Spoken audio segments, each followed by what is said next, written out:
sticking around with us, Internet. We are joined now by our august panel of experts.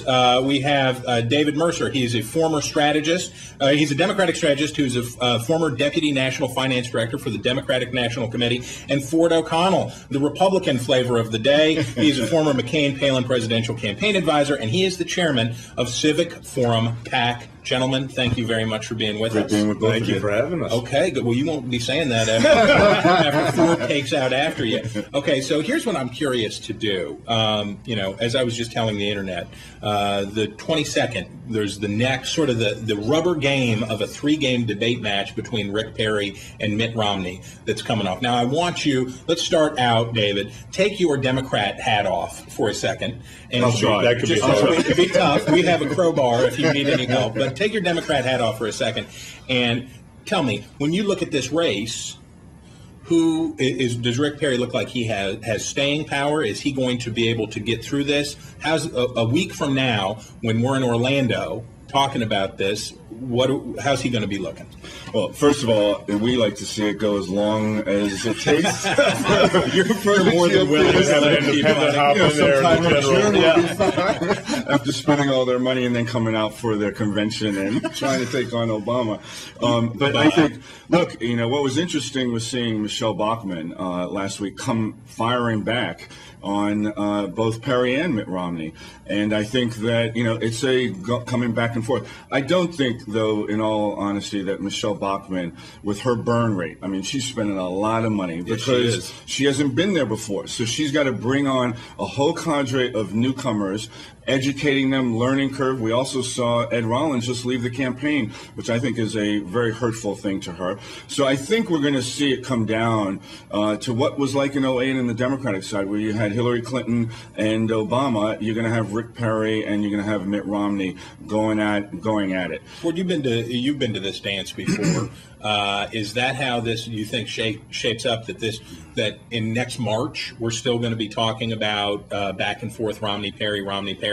I think so. One, because of our new primary rules and the primary calendars in flux. So I'm actually going to agree with David for a second here. Mark that down, Internet. And I do think that it will be Perry and Romney, but where Perry's scoring points is a lot of Republicans don't like some of his views.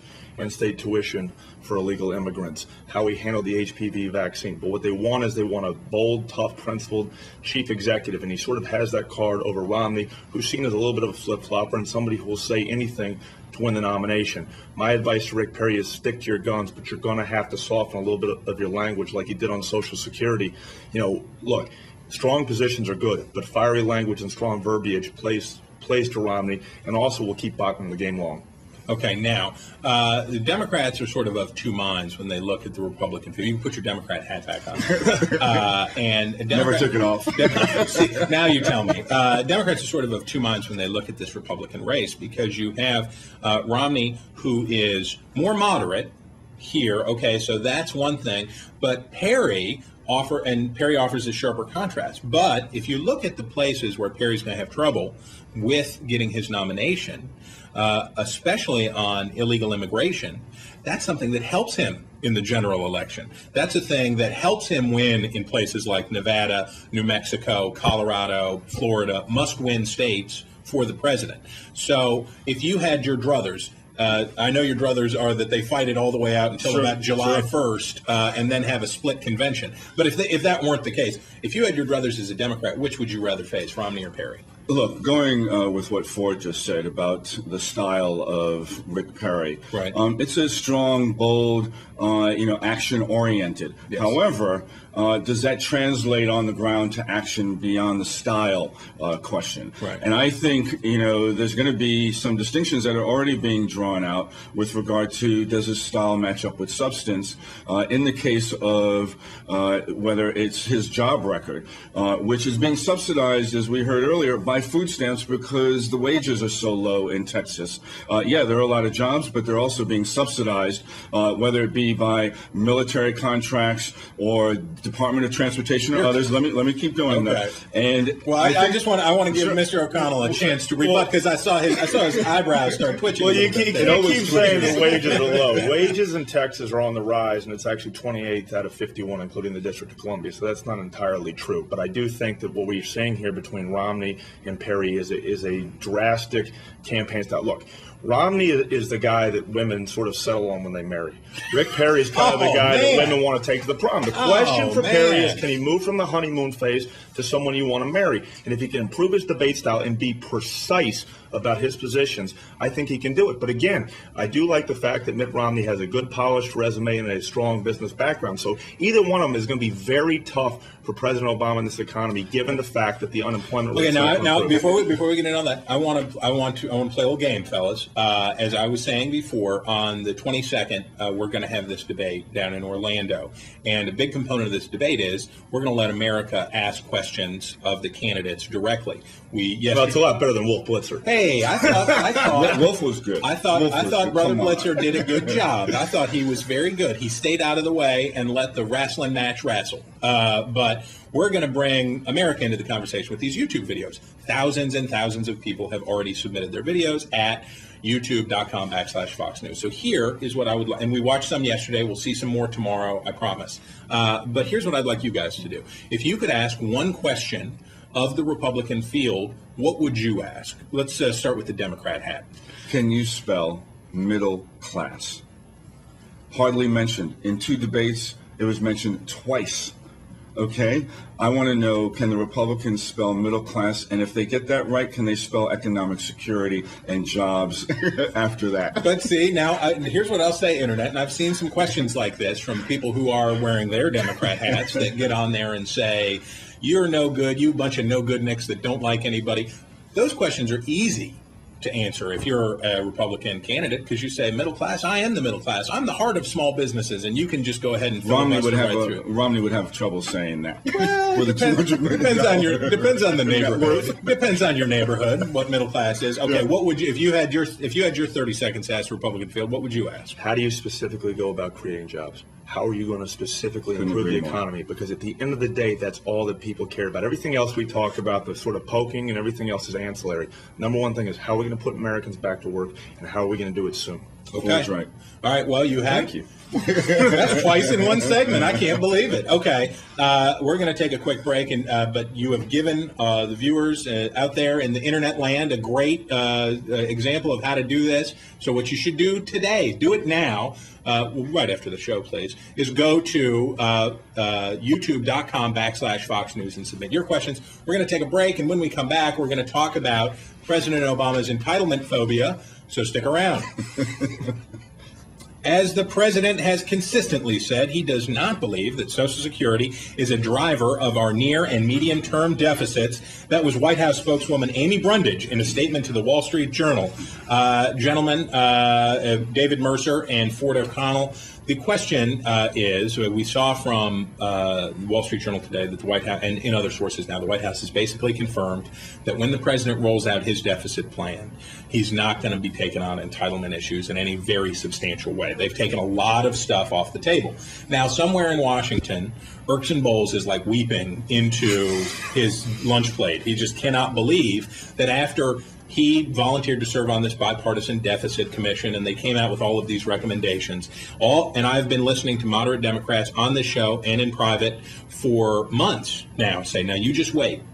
President Obama is going to come through with a bold deficit reduction package, and he's not now going to do it. He's not going to deal with Social Security at all. And on the issue of Medicare, it's becoming very clear that the only thing he's going to do is basically say, I already passed a health care law. There are provisions in there that allow us to save money. Let's expand on those and build that up. Why isn't your president, our president, David Mercer, taking on this issue? Emphasizing our president. Yeah.